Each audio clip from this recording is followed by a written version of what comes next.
Hey everyone, welcome back to Great Mondays Radio. With me today, Anna Yates, VP of Talent and Culture at ZBeta, a physical security design and consulting group. Anna and I met, if you can believe it, in person. We actually shook hands at an event here in Portland. I know it's crazy to think about, but I thought Anna would be amazing to come on Great Mondays Radio. Anna, thanks for coming on. I appreciate you making the time for us. Yeah, thank you, Josh. I appreciate being here. And it is funny to think that we met in person. I think I became the unofficial welcomer at that event, somehow was like at the door shaking hands, which is not something we've done in a long time. Yeah.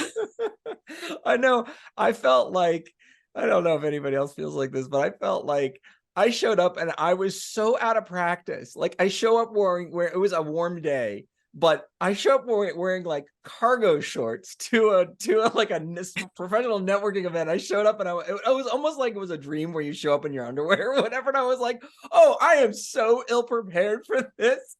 Oh my gosh. Well, thank you for taking me Yes. seriously, even though I Yeah, was wearing my dad shorts. Anyways. absolutely. So Anna, you have been VP of Talent and Culture for over 2 years at ZBeta, is that right? Yes. Yep.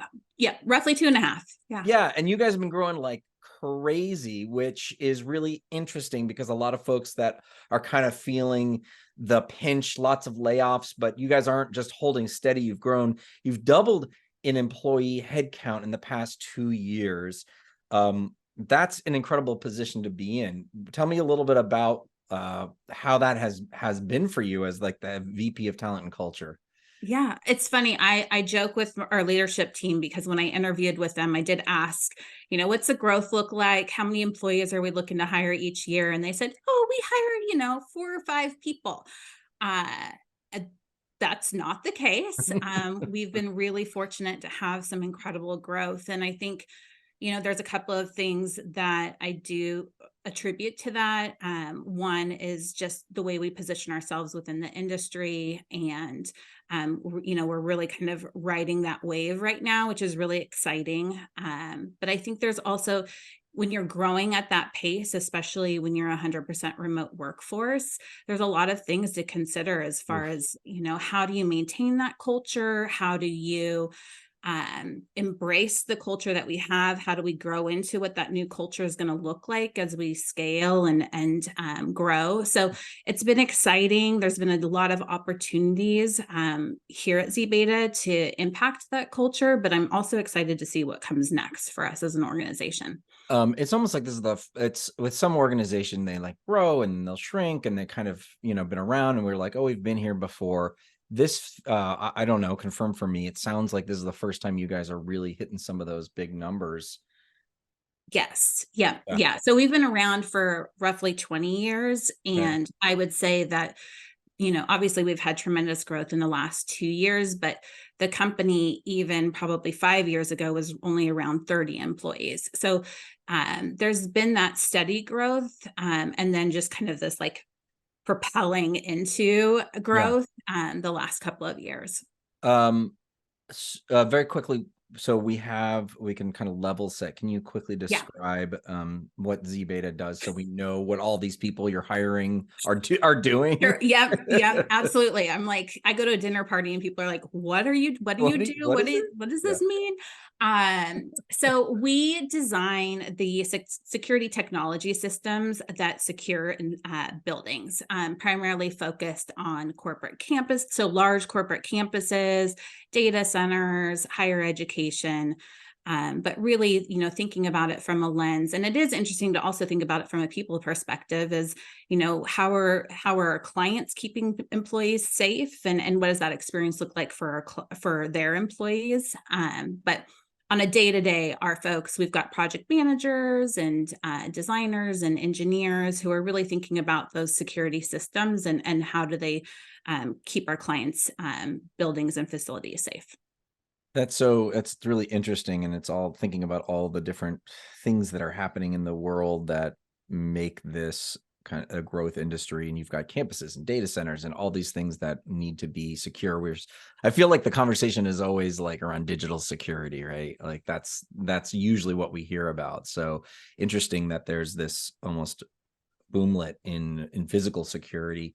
You're new to this industry though. You've I been am. you've Yes. been doing you've been in and around HR for a very long time. Um, what would you say was the moment that you realized that culture was a thing that you thought was important, or like, you're like, oh, it's not just forms, HR's pip, like what is the Yeah. where what was that moment for you? Yeah, that's it. It's funny you asked that, because I do think so. I've been in this career for almost 25 years. I joke that I started when I was 10, right? So like, um, and I feel like have been incredibly lucky with my career and fortunate in the sense that had the opportunity to work for some really incredible organizations that have had a really strong culture. So the company that I started with, I was there for over 15 years, Wow. and the culture of that company kept me there for a very long time. And a lot of that was centered around, how are we taking care of and treating our employees. My function there was a lot different. It was very HR focused. I think, there were opportunities to influence the culture, but I think a lot of it was a 50-plus-year-old company. And I think a lot of it was just kind of ingrained by the time I really came into HR there. Hmm. I did a shift and left that company and left the industry that I had known for so long and went into advertising. And advertising, has its own unique culture. And You could say that again. you could say that. And I had been working in construction, which has, like, that's a big 180, to go to advertising. But I think what I learned there was the importance of culture, and I think I learned that it's influenced in so many ways. It's the big moments and the small moments that really impact culture. And I took those learnings to ZBeta. And so I think, I've always had this foundation of culture and the work that I do, but when I came to ZBeta, I saw it as this opportunity to really have a direct impact on the culture of an organization that was growing. Yeah, absolutely. So you're at this moment, and those people that have sort of followed me or read my book, they know that my big observation or realization was that when you hit 50 to 100 people, things change, and you got to pay attention to that moment. And it's a watershed moment in an organization, and if you don't pay attention to it, it can become problematic, right? Yeah. Yeah. Yeah. um Absolutely. so what has been since coming on, what have you decided to focus on, to really make the biggest difference with this company that is growing so quickly? Yeah. So one of the things that I did when I came to ZBeta, and I had someone tell me this. I worked with a coach, and this kind of mantra of go slow to go fast. Yep.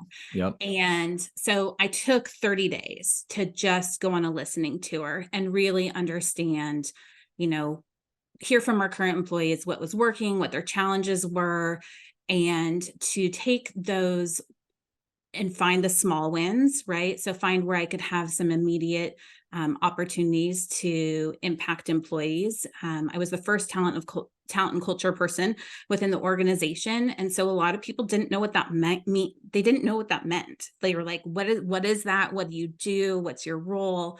And so I took that as an opportunity to establish, what my job was here within ZBeta. And so a large part of it was around the culture piece. And that meant really understanding our employees, what drives them, and what they need to be successful in their roles. And I took those learnings and focused that into initiatives that I created for my first year. One of them specifically being around the onboarding experience. As you're growing as an organization, Obviously, getting people onboarded and trained up is incredibly important.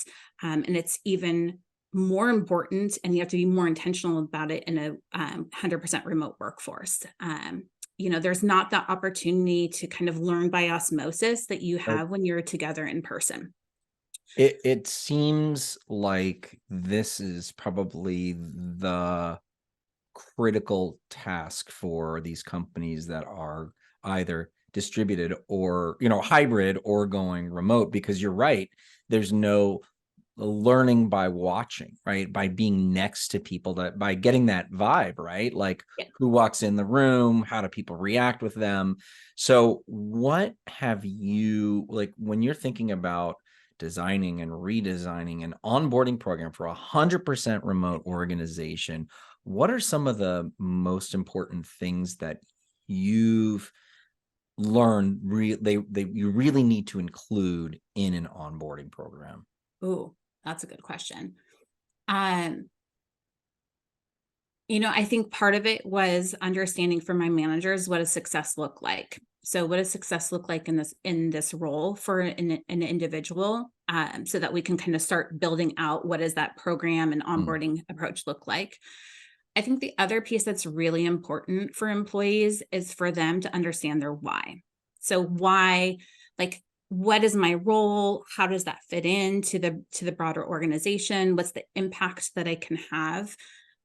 Because especially in a remote environment, it can become very easy to just become so focused on just what they're doing and lose sight of the mm, bigger picture.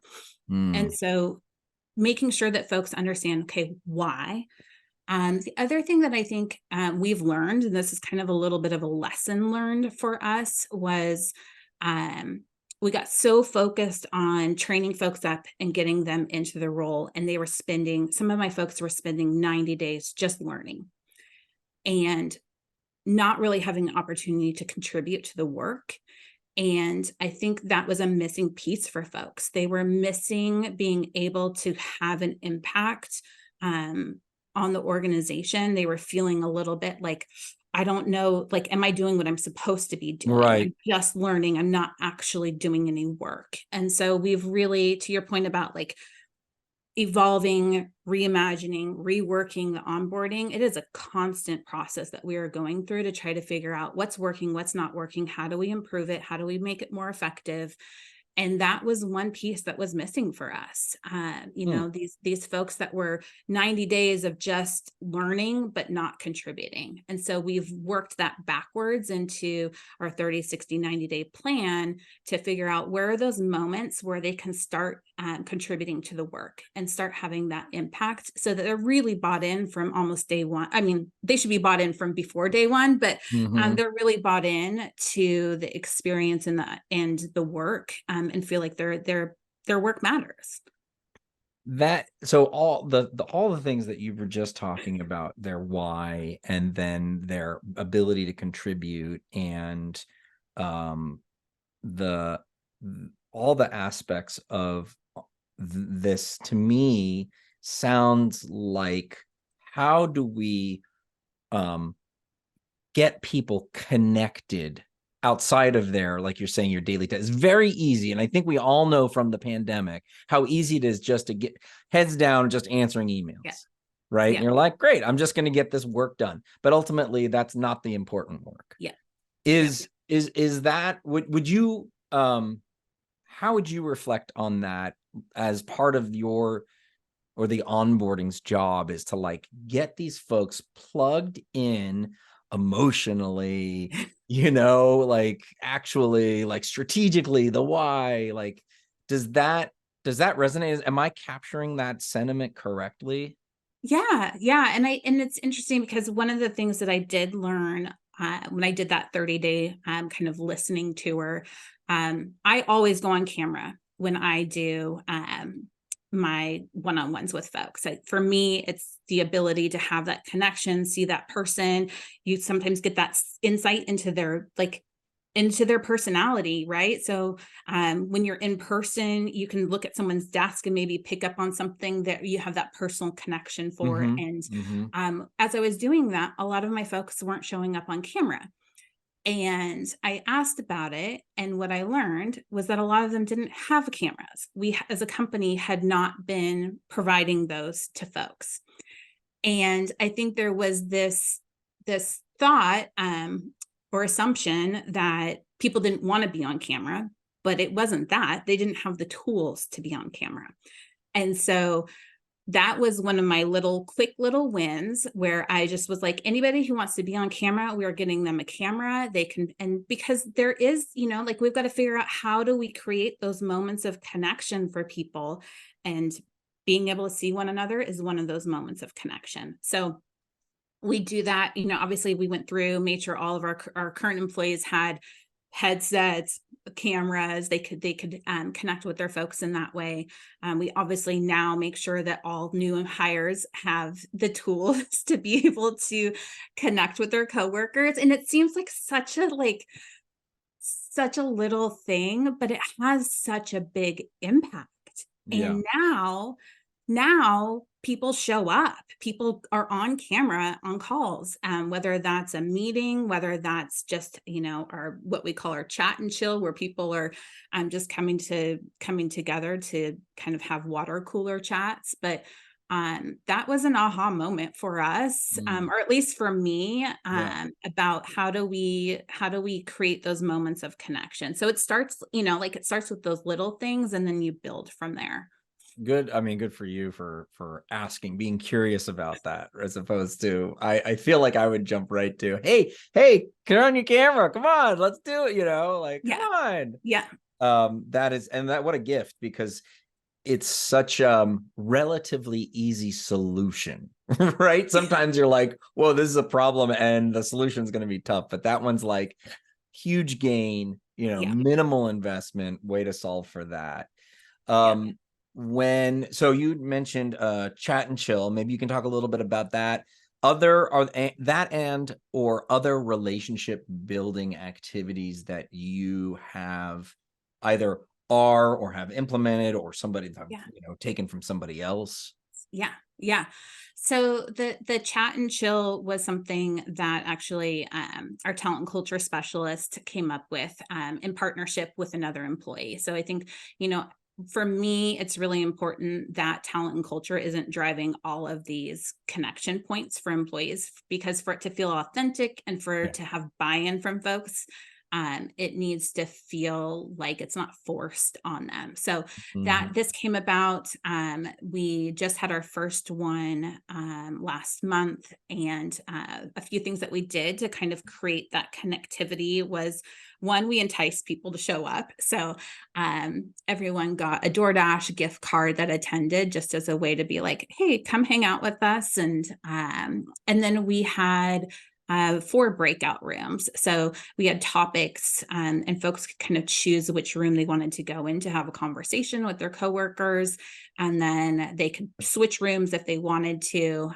But, we have roughly 100 employees, and we had about 40 employees show up for that, which to me is a big win for, and the other piece that we have to solve for is, I've got employees in every time zone. So when Yeah. we're putting together an Yeah. event, we have to be really thoughtful and intentional about, okay, what does this mean for my employee that's on the East Coast versus my employee that's on the West Coast?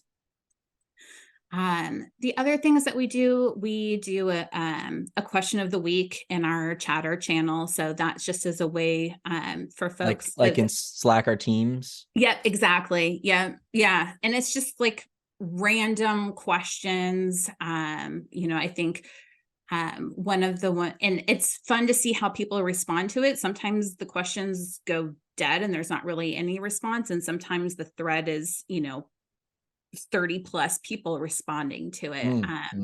So we kind of play around with that. We do employee spotlights each month as a Okay. way to highlight an employee and, get them to share a little bit about themselves personally with their coworkers as a way to connect. So what do? You send out a request, say, hey, Anna, we're going to do one next month. Would you record 2 minutes about yourself or something like that? So we utilize like a Microsoft form that's got probably 15 questions on it that folks can answer. And then they share a picture of themselves that they want like I encourage people to use not a headshot, use something where they're doing something that they enjoy, or with they're with the people that they love, or whatever. Yeah, whatever it is. And then we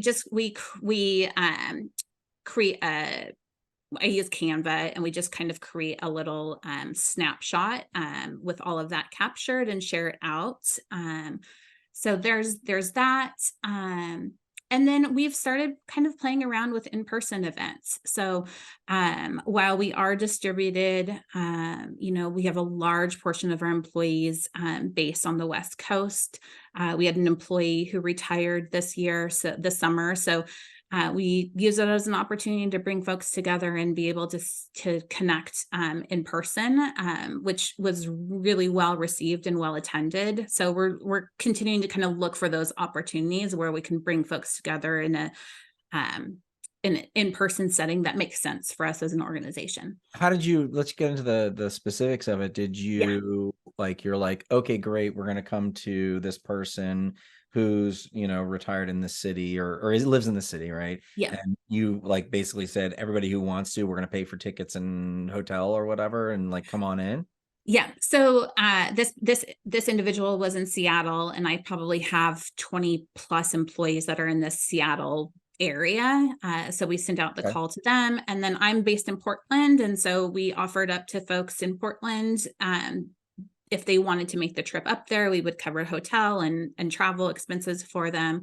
Yeah. So it was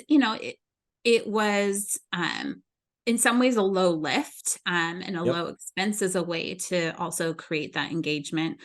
And then for folks who weren't able to attend in person, we have a biannual all hands meeting. And so we asked folks to contribute either videos that they recorded with messages for this person, or notes that they wanted included. And then one of our employees put their editing skills to use and put together a collaborative video for us Oh, that we shared out at all hands, and then made sure that that employee had access to it for the future. so what do you think? How would you articulate the benefits of getting together in person? I have my understanding of it, but what did you see? What occurred that made you and or the leadership go, "Ooh, we should probably do this more more often," right? Like, "Oh, that was, I see it now." Yeah. I think for me, what I observed was this. We have teams that are very siloed, and and because of that, they don't necessarily interact with one another, Yep. and or actually understand what each other's work is and what they do. And what I saw, as the night went on, because obviously when people first come together, they gravitate towards who they know, and what I saw as the night went on, people kind of meshing and coming together and talking and connecting, and that's not something that it's really hard to recreate something like that in a virtual setting. Those just kind of like the way that the conversation can organically flow and Hmm. pull someone into it. Hmm. So I think there was that observation where we're like, if we can, we need to, and we need to try to create these moments, even if they're small, even if it's just a happy hour. Well, so you brought up, you just said it, which is they don't even know what the other teams do. Yeah. Which my hypothesis is that it's really important to understand, to get to know people outside of your silo, outside of your group, Yeah. but also to understand what they're doing. Is there some intentional way that or do you see enough value that you're like, oh, the next time we get together or when we do a remote thing, we're gonna, share some of that, or try to get people to understand that, or maybe it's just it might just happen anyhow, right? Yeah. That's a great question. I do think we have to be intentional about it. I think it's very easy for folks to just kind of go back to their side of the fence or however you want to define it So and say, easy. like, okay, like I'm going here and this is what I'm doing. So there's a few ways that we try to bring that knowledge and just kind of understanding. So in our all hands meeting, we do highlight all of the work that our teams do so that folks can see, oh, that's what our engineers are doing. That's what our managed services team is doing. That's what our labs team is doing. But the other piece, and this kind of is going to take us in a little bit different path. But the other thing that I've done since coming on board here is put together role matrices and career maps for folks. And so a lot of times when I'm having conversations with folks and we're just talking about what does my career look like here, Mhm. we talk about like, go explore, go look at these resources and see where you might want to take your path or your career, because Mm. um you may not even know that these things are out there or available within the organization because you've been so focused on what you're doing in your team and your path. So I utilize that as a way to kind of bridge the gap Yeah. between teams. But I think, the more that we just bring attention to it and talk about it and, encourage these in-person um, interactions, but and also just encouraging employees to be curious, like get curious. What are you doing? Like, what is your job? What do you do? What is that? How does that role impact me? How does it impact the broader organization? Yeah. I mean, I think what I hear you saying throughout this entire conversation is that creating that awareness or that context in which you exist as an individual contributor or manager is not going to make itself known automatically like it used to, or like if for people that are in person, right? When you used to go to an office, the um it now requires some real attention, thought, and detail. And I don't know, just go back to that the purposeful creation of those connections, maybe Yeah. something like that. Yeah. Yeah. I mean, that was for me was the eye opener coming in. Obviously, I had been prior to coming to ZBeta, I had made that transition from in person to remote during the pandemic. But what my organization had at that time was those already established relationships with the coworkers, right? So we had made that move. We had been together in person. We had gone to events together. We like grabbed coffee together. All of those little moments and connections we had that we were able to take with us into a remote setting. At ZBeta, we didn't have that because they've always been remote. So it was not something that they were able to pull from. And so I recognize myself, I have to be incredibly intentional about how am I helping create connections? How am I myself not getting just so like hyper focused on my work and not using moments or finding those moments to connect with employees that I would have had in a in-person setting. So there is just a lot more thought and intention that has to happen when you're in a remote setting, especially if you don't have those foundations already built that were built up in person.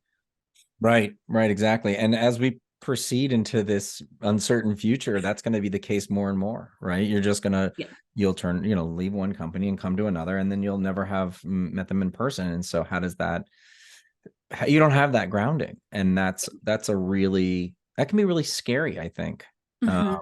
for both the individual as well as the organization itself. Yeah. What are the top takeaways or recommendation or bullets that you would advise someone to make sure to what are the have tos in their onboarding program if you have a remote organization? What's that you got to have these things, you got to be doing these things. What can we learn Oh, or yeah. take away? Yeah. I mean, I think first like a baseline is a really seamless onboarding to the company. And that to me is I have all of the equipment that I need to do my job. I know what is planned for me on my first day, like taking away some of those scaries that people have when they start a new job, because it's scary to start a new job no matter what. But when you're starting remotely and you're like, I don't like, this is so much unknowns here. So taking away those things that could be scary, or unsettling or nerve wracking for folks. So I work really closely with my talent and culture specialists, with my IT team to make sure that that piece is seamless. Folks know what to expect. They know when their equipment's coming. They know, all of those little things. And then, making sure that their manager is prepared for them and ready for them on day one. So they're not sitting around going, what am I supposed to do? Um, who am I supposed to talk to? Because in an in-person environment, you can look around and pick up on cues. You can't do that remotely. So we've got to be really thoughtful and intentional, especially on that first day. So there's and letting folks know it's okay if that there might be breaks in their day because of scheduling and that type of thing, not a problem. Um, and then from there is, I mentioned it earlier, is like making sure that they know the why behind why they're here and how their work contributes to the bigger picture, and that they're finding ways that we're being intentional about how do they contribute. It may not be day one, but like, let's find those little wins where they can contribute at least for sure in their first 30 days. Amazing. That is incredible. A masterclass in a remote onboarding. This has been so informative. Anna Yates, VP of Talent and Culture at ZBeta. Thank you for coming on. You can learn more about ZBeta at zbeta.com. And you're always hiring, right? You're hiring a They're ton. always, yep. I've got open roles all the time. Hit me All up. the time. All right. That sounds good. Anna, thank you. This has just been so terrific. I appreciate it. Thanks for coming on Great Mondays Radio. Thank you.